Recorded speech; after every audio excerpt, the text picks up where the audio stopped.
पढ़ा लिखा लड़का है तो 5,000 बेरोजगारी भत्ता हो, गरीब को 200 यूनिट बिजली के लिए हो, और जो नीतीश आप लेके चलते हैं तो आपका ज़्यादा बहुल क्षेत्र में जहाँ से आपका ज़्यादा में जो सो आपका क्षेत्र है वहाँ से आप मुस्लिम कैंडिडेट बोल रहे हैं MY समीकरण आरजेडी।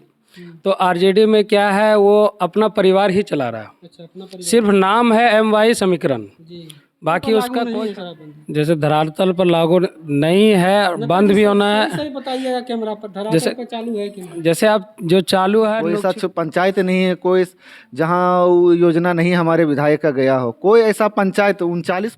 नमस्कार, आप देख रहे हैं ABS न्यूज़ नेटवर्क। बता दें कि इस वक्त हमारी मौजूदगी जम्मू जिला में है।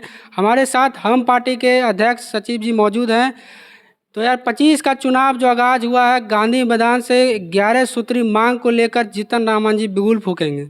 चुनावी बिगुल है या सच्चाई है या गरीब के लिए लड़ रहे हैं? ये मांझी का कितना विकास हुआ, मांझी जी के नाम पे इतना सीट मिल जाता है, इतना जीत के मंत्री केंद्रीय मंत्री तक पहुंच गए हैं।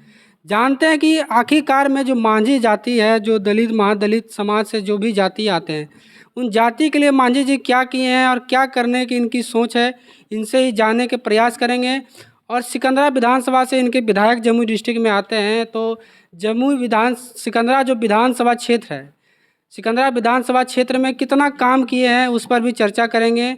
क्योंकि जनता में कहीं ना कहीं नाराज़गी है कि प्रफुल्ल मांझी कहीं ना कहीं क्षेत्र में नहीं नज़र आते हैं। तो आइए अध्यक्ष जी से ही जानने का हम प्रयास करेंगे, प्रफुल्ल मांझी क्षेत्र में नज़र आते हैं नहीं, लेकिन काम करते हैं कि नहीं। अगर काम कर रहे हैं, क्षेत्र में नज़र नहीं भी आ रहे हैं, तो बहुत बड़ी बात है। सबसे पहले तो चैनल में आप मेरा स्वागत है सर। धन्यवाद आपको भी। क्या लगता है, ये चुनावी जो 11 सूत्री कर दी है मांग, ये चुनावी 11 सूत्री है कि वाकई में गरीब के लिए 11 सूत्री है? नहीं, जब से हमारी पार्टी हिंदुस्तानी अवाम मोर्चा सेकुलर बनी है, जब उस समय 34 एजेंडा था, जिसको नीतीश कुमार जब हम CM पद से मांझी जी हटे थे तो विपक्ष में चले गए अपने पार्टी बना करके, तो उस समय 34 एजेंडा जो उन मांझी जी के जो कार्यकाल में रद्द कर दिए गए थे, वही योजना में से कुछ योजना, बहुत ऐसी योजना है जो नीतीश कुमार नाम बदल के क्रियान्वित किए हैं। ऐसा बात नहीं, काम किए हैं, बहुत योजना पारित भी कर दी हैं, लेकिन 11 सूत्री मांग अभी भी रह गई है, जो उसी के लिए हम लोग दलित समागम सम्मेलन पटना के गांधी मैदान में 28 फरवरी को कर रहे हैं, जिसमें हम लोग पूरे बिहार से 2 से 2.5 लोग आने की उम्मीद है। उसी में हम लोग जिला बाई जिला प्रेस कॉन्फ्रेंस कर रहे हैं। आज हमारे जमुई में भी आज प्रेस कॉन्फ्रेंस हो रही है। क्या लगता है 11 सूत्री मांग में कितना गरीब का कितना कल्याण होगा? क्या आपका मुख्य मांग है 11 सूत्री, बताना चाहिए? इसमें सभी तो गरीब से ही संबंधित है। जैसे कि इंटर पढ़ा लिखा लड़का है तो 5,000 बेरोजगारी भत्ता हो, गरीब को 200 यूनिट बिजली के लिए हो, और जो नीतीश कुमार अभी फिलहाल के लिए वो महादलित को जो वास भूमि के लिए 3 डिसमिल ज़मीन दे रही है, उसमें 5 डिसमिल ज़मीन के लिए है। माता सबरी सम्मान निधि योजना है। दशरथ मांझी को भारत रत्न देने की बात हो, चाहे श्री कृष्ण बाबू को भारत रत्न देने की बात हो, यही सब योजना सब तो गरीब की ही बात है। कहाँ एक चाहे आशा हो, रसोईया हो, जीविका हो, उन लोग की भी सैलरी बढ़ोतरी की बात हो। अच्छा, आप जिला अध्यक्ष हैं, मांझी समाज से आप भी आते हैं, मांझी के केंद्रीय मंत्री अभी, तो क्या लगता है मांझी जाति का जो है अभी भी गरीबी खत्म हुआ है, विकास हुआ है कि नहीं आपके क्षेत्र में? निश्चित हमारे क्षेत्र में विकास हुआ है। कोई ऐसा पंचायत नहीं है, कोई जहाँ वो योजना नहीं हमारे विधायक का गया हो। कोई ऐसा पंचायत 39 पंचायत है, 39 पंचायत में ऐसा कोई ऐसा पंचायत नहीं है जिसमें वो योजना का काम उनके द्वारा, चाहे बड़ा योजना हो चाहे छोटा योजना, लेकिन काम हुआ है। सिकंदरा विधानसभा क्षेत्र से आपके प्रफुल्ल मांझी जी आते हैं। सिकंदरा विधानसभा में क्या कुछ बड़ा योजना लाए हैं जो आपको जनता फिर से वापस सिकंदरा विधानसभा में सर्वप्रथम मैं अलीगंज प्रखंड से अलीगंज में बताना चाहता हूँ कि ACS मान लो उग्र प्रभावित एरिया के लिए स्पेशल पैकेज केंद्र सरकार देती है। जो हमारे हॉस्पिटल में 50 लाख का काम हुआ है, जो कि अन्य विधायक जो हुआ करते थे वो नहीं करा पाते थे। जैसे कि 50 लाख का वो काम हुआ है, और जैसे कि उसमें PCC हुआ है, बाउंड्री हुआ है, गेट हुआ है, गेट का काम हुआ है, ज़मीन समतलीकरण का उसमें हुआ है काम। फिर गढ़ी में चल जाइए, खैरा के गढ़ी में, वहाँ देखिए पावर हाउस पावर ग्रिड वाला बात हुआ है। चल जाइए अब सिकंदरा में क्या बोलते हैं, आवासीय विद्यालय SC ST वर्ग के लिए है। ये सब काम तो हो ही रही है बड़ा। देखिए, शिक्षा सड़क, गली नली, स्कूल, बिजली, ये सब तो आम दिनचर्या है जीवन में, ये सब तो होना ही चाहिए। इसके अलावा क्या विकास किया जो सिकंदरा की जनता एकदम खुश होकर एकदम प्रफुल्ल मांझी जी को विजय बनाएंगे, या क्या मोटिव है आगे करिएगा सिकंदरा विधानसभा क्षेत्र में? ऐसी योजना अभी फिलहाल के नीतीश कुमार जो आए थे प्रगति यात्रा में, जिसमें गढ़ी में भी गढ़ी को भी इको पर्यटक के रूप में विकसित हुआ है। गढ़ी को सौंदर्यीकरण की बात हो, चाहे उनका अपर क्यू जलाशय हो, लोअर क्यू जलाशय, उसमें भी काम होने की बात हो, तो उस हम तो दे ही रहे हैं।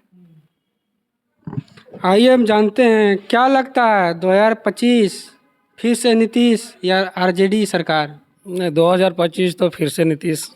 क्या किए हैं सुशासन की सरकार में? शराबबंदी, बालू ठिका चल रहा है। देखिए, शराबबंदी तो होना बहुत ज़रूरी था, इसलिए कि शराब से जो सो बहुत ज़्यादा नुकसान। शराबबंदी होना जरूरी था लेकिन लागू होना जरूरी नहीं था। धरातल पर लागू नहीं है शराबबंदी। जैसे धरातल पर लागू नहीं है, बंद भी होना है। सही बताइएगा कैमरा पर, धरातल पर चालू है कि नहीं? जैसे आप जो चालू है नुक छिप करके जो कर रहा है, जी। तो उस पर जो सो प्रशासन अपना छापामारी करके जो सो अपना काम कर रही है।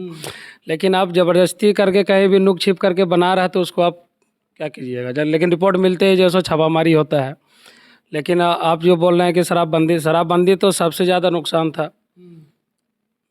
अच्छा, एक बात पूछना चाहेंगे आपसे, मुस्लिम समाज से आप आते हैं, कहीं ना कहीं ये रहता है कि एमवाई समीकरण के साथ आरजेडी पार्टी जाती है, और इधर से जनसुराज पार्टी आई है, जो मतलब जिसकी जितनी भागीदारी हिस्सेदारी की बात करते हैं, कहीं ना कहीं मुस्लिम समाज में एक जनसुराज की तरफ भी जुड़ाव है। तो क्या हम पार्टी में क्या मिला आपको? जैसे देखिए, हम पार्टी में ये जो अभी पार्टी उभर करके आई है, इसमें हमको सम्मान बहुत अच्छा मिल रहा है। और बाकी आप जो बोल रहे हैं एमवाई समीकरण आरजेडी, तो आरजेडी में क्या है, वो अपना परिवार ही चला रहा है। अच्छा, अपना परिवार। सिर्फ नाम है एमवाई समीकरण, बाकी उसका कोई काम नहीं है। आज तक जो भी विधानसभा हो या लोकसभा हो, कितने मुस्लिम कैंडिडेट को जो सो उतारा है। हम तो डायरेक्ट यही सवाल हम करते हैं किसी से भी, अगर कोई बोलता है कि हम भाई समीकरण में आप जो सो वोट कीजिएगा, तो आप जो सो हम पार्टी में एनडीए में कैसे हैं, आप बीजेपी में कैसे हैं, तो हम सवाल करते हैं। अगर जब हम एमवाई समीकरण आप लेके चलते हैं, तो आपका ज़्यादा बहुल क्षेत्र में, जहाँ से आपका ज़्यादा में जो सो आपका क्षेत्र है, वहाँ से आप मुस्लिम कैंडिडेट उतार करके आप उनको जिता करके विधानसभा भेजने का काम करें, तब हम आपको मानेंगे कि एमवाई समीकरण आपके पास है। ऐसे सिर्फ बोलने से नहीं होगा, हवाई से नहीं होगा। तो जो हमारे अभी हम पार्टी में जितने भी कार्यकर्ता हमारे मुस्लिम हैं, वो एकजुट होकर के काम कर रहे हैं, और सभी समझ भी रहे हैं कि ना हम पार्टी एक ऐसा पार्टी है जो कि जो सो अपना काम बेहतर से कर रहे हैं। जीतन राम मांझी मुख्यमंत्री, तो क्या लक्ष्य है इस बार बिहार विधानसभा चुनाव? देखिए, इस बार लक्ष्य तो अब जीतन राम मांझी ही जो बताएंगे कि क्या करना है नहीं करना है। अभी तो हम लोग जो है जिला में अपना सब काम कर रहे हैं, और आगे जो आदेश हम लोग को मिल रहा है उस पर हम लोग पालन कर रहे हैं। बाकी का क्या निर्देश है पार्टी का क्या होगा, उस पर जो सो हम लोग फॉलो करेंगे और चलेंगे। क्या बोलना चाहते हैं? गांधी मैदान में आमंत्रण दे रहे हैं क्या जनता को? जैसे गांधी मैदान में आमंत्रण ये 28 फरवरी को हम यही कहना चाहते हैं, जितने भी दलित हो या मुस्लिम हो, जो भी वर्ग का हो, जितना से ज़्यादा वहाँ गांधी मैदान में जाकर एकजुटता दिखाएं, और उसका जो सो जीतन राम मांझी का जो सो पार्टी को मजबूत करने का काम करें।